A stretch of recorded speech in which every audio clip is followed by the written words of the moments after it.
Hey everybody, Ronray here, and today I want to showcase my Blast Rain Marksman.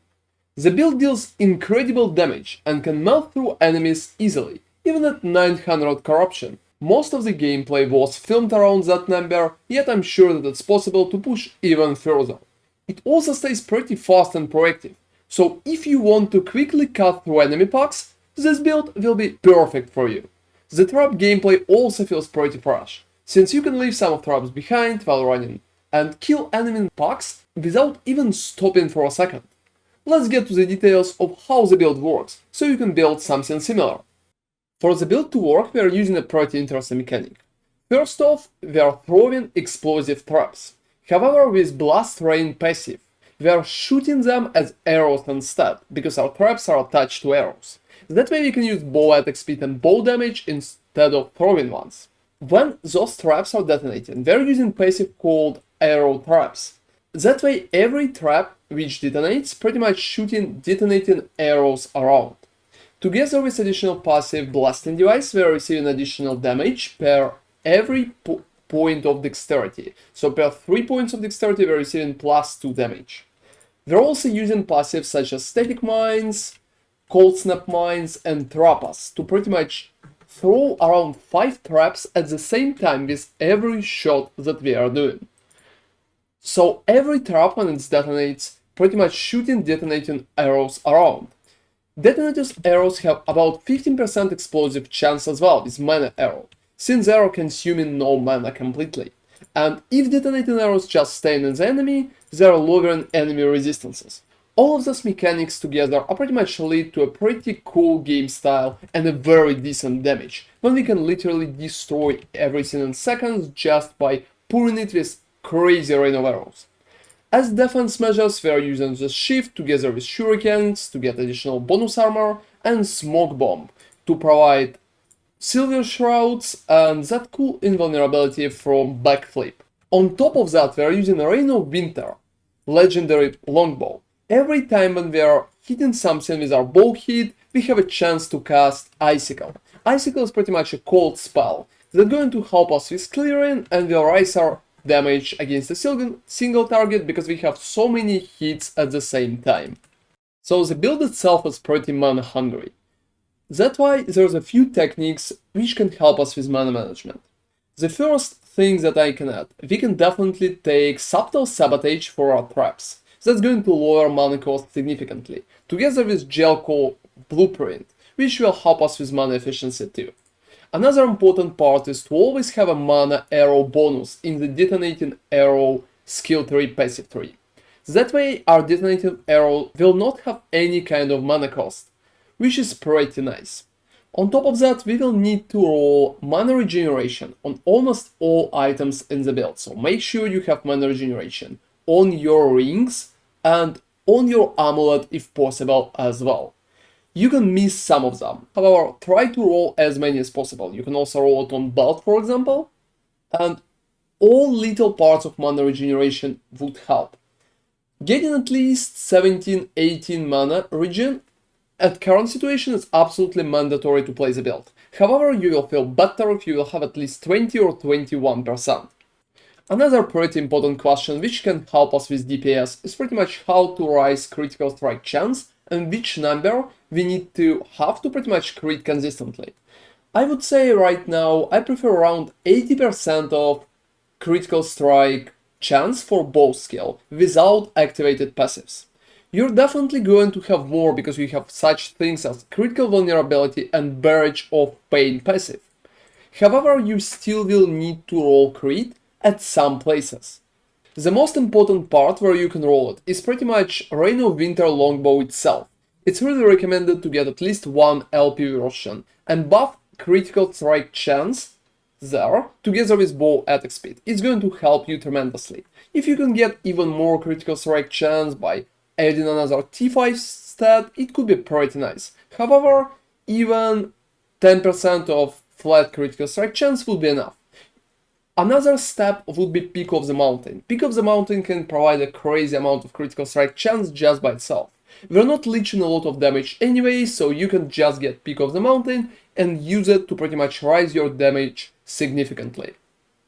So to explain how the build can survive better, especially in strong boss fights and in the higher corruption closer to 1000, I definitely recommend to use empty decoy pretty consistently, because decoy is going to help you pretty much drawing the attention of your enemies to the side from you.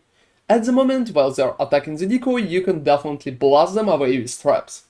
On top of that, I definitely recommend to get a smoke bomb and use it pretty proactively, especially for the backflip passive, because backflip passive will make you immune during the movement. That helps a lot.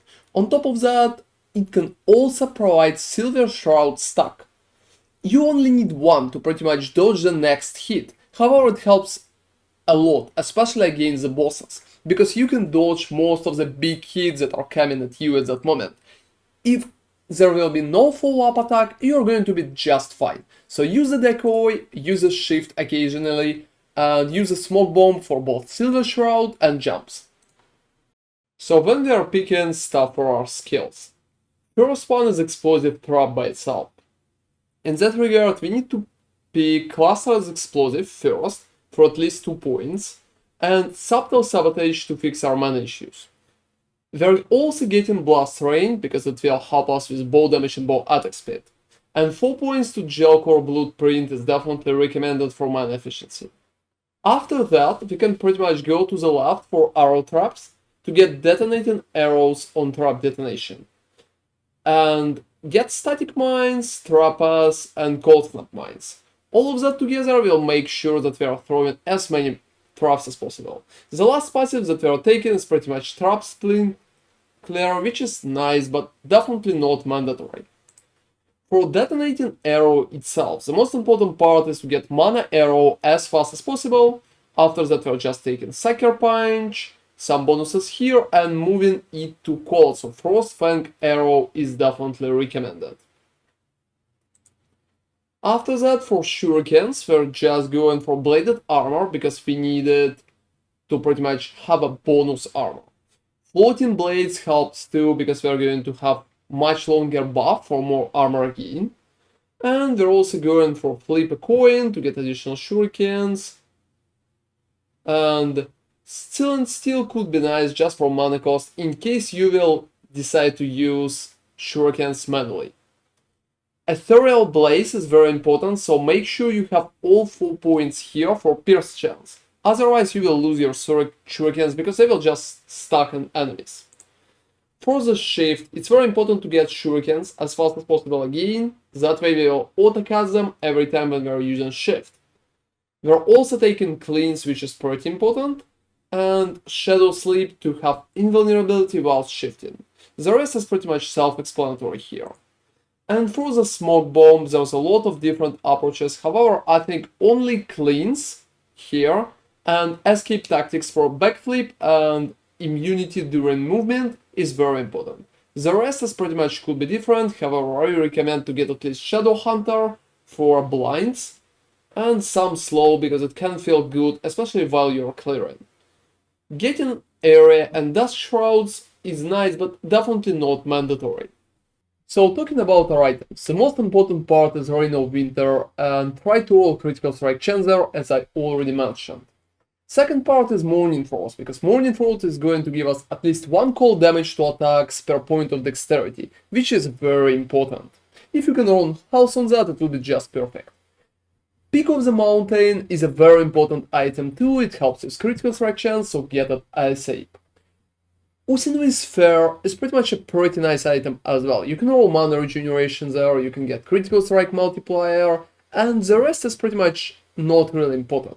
You will be unable to cast 3 water orbs, however, even less amount of water orbs still going to give you additional damage, which is very nice at the moment. I also recommend to use Throne of Ambition, because it's going to help you both with armor and with cold damage, especially considering that bonus is pretty much multiplicative, and it's very recommended to get it early, because it's very easy to get the item. You can farm it or get it from market. On top of that, when you're rolling your items, just getting health is a very important part. So try to get it both on boots, on your body armor, and if you can on gloves as well. As a protection from damage over time, I recommend to get gloves with armor mitigation applies to damage over time. And as a quiver, I think the perfect option could be a unique. However, right now rare is much easier to roll. You can get bow damage, cold damage, and resistances there if needed. Chance to shred armor definitely helps as well. At your jewelry, you just need to get mana regeneration, some damage, health on the belt, and on the rings, just mana and dexterity is pretty much what's important. And at the amulet, try to get critical strike multiplier because it's going to help you significantly with damage. Everything else is not really important for it. Moving to the idols, most of the time I recommend to get at least one with chance to shred armor on bow hit, and the rest is pretty much health and bow damage. I also use small ones for vitality and resistances just to balance them better. And one stout Lagonian idol here just for the health. So for blessings, the most important part is getting all resistances here because it's going to help you significantly with balancing the build. After that, just get armor, chance to shred cold resistance, which is pretty important, multiplier, and the last could be cold damage, because most of the damage that we are doing is cold, so it's very simple. So talking about our passives. At the start we're just getting dexterity, getting agility here to get additional damage based on our movement speed, which is very nice, and evasion and dodge and parry helps a lot with survivability. In the marksman tree, the most important part is to get to barrage of pain, because that's going to buff our critical strike chance up to the maximum. On top of that, sniper's gambit is a very good passive that can give you a lot of basic damage. And getting such stuff as Missile Mastery or Detonating Arrows at the start is very important too. I also recommend at least a few points like 4 or 5 to the concentration because damage here is multiplicative and it's very awesome. 4 points to Reflection just to get less hit damage taken with concentration is nice too and will protect you or help you with bigger shots. Getting 1 point to covering fire is also very important because that way we are going to have more Silver Shroud stacks. And Silver Shroud is going to protect us in bad situations, just helping us to dodge at least one big ability. On top of that, Heightened Senses could be good because bow critical strike multiplier is always good. At Blade Dancer, just taking Cloak of Shadows for Dexterity and Glancing Blow is pretty much a must-have right now for most of the build for Rogue. And Falconer is here. I recommend to go for Stamina of the Rover, which is pretty nice for mana regeneration that we really need, and mana gain on dodge, and 5 points to Outlander Tenacity, which give us maximum health gain to the Endurance threshold. I think it helps pretty significantly to survive better in some cases. Also, Raptor's Wing is recommended, because more damage with haste is multiplicative here too, that way even 5% for 5 points is pretty good. So that been my Blast Rain Trapper build. I think right now it's a pretty decent option for pushing higher corruption, even if survivability could be a little higher. However, it's heavily compensated by the damage, so just try to keep your distance and destroy your enemies with a lot of flying traps. Thank you very much for watching, feel free to subscribe for more ARPG content, and see you next time.